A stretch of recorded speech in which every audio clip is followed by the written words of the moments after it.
La maladie et la souffrance ont toujours été parmi les problèmes les plus graves qu'éprouve la vie humaine.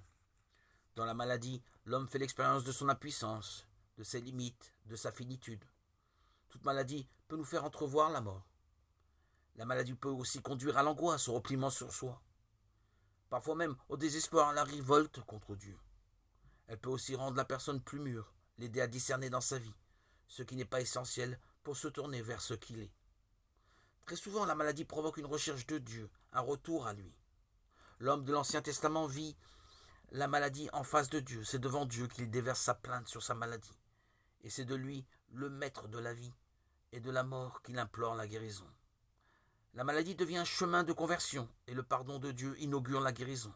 Israël fait l'expérience que la maladie est d'une façon mystérieuse liée au péché et au mal et que la fidélité à Dieu, selon sa loi, rend la vie.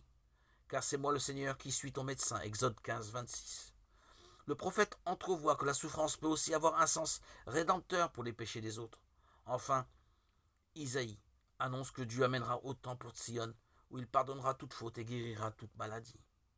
La compassion du Christ envers les malades et ses nombreuses guérisons d'infirmes de toutes sortes sont un signe éclatant de ce que Dieu a visité son peuple. Luc 7, 16. Et que le royaume de Dieu est tout proche. Jésus n'a pas seulement le pouvoir de guérir, mais aussi de pardonner les péchés. Il est venu guérir l'homme tout entier, âme et corps. Il est le médecin dont les malades ont besoin. Sa compassion envers tous ceux qui souffrent va si loin qu'il s'identifie avec eux. J'ai été malade et vous m'avez visité. Matthieu 25, 36. Son amour de prédilection pour les infirmes n'a cessé tout au long des siècles d'éveiller l'attention, toute particulière des chrétiens envers tous ceux qui souffrent dans leur corps et dans leur âme. Elle est à l'origine des efforts inlassables pour les soulager. Souvent Jésus demande aux malades de croire et se sert de signes pour guérir. Salive et imposition des mains, boue et ablution.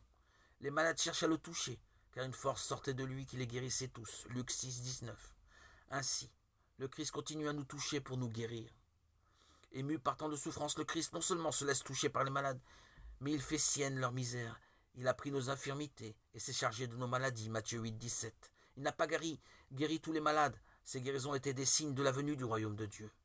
Il annonçait une guérison plus radicale, la victoire sur le péché et la mort, par sa Pâque. Sur la croix, le Christ a pris pour lui tout le poids du mal et a enlevé le péché du monde. Jean 1, 29. Dont la maladie n'est qu'une conséquence. Par sa passion et sa mort sur la croix, le Christ a donné un sens nouveau à la souffrance. Elle peut désormais nous configurer à lui et nous unir à sa passion rédemptrice.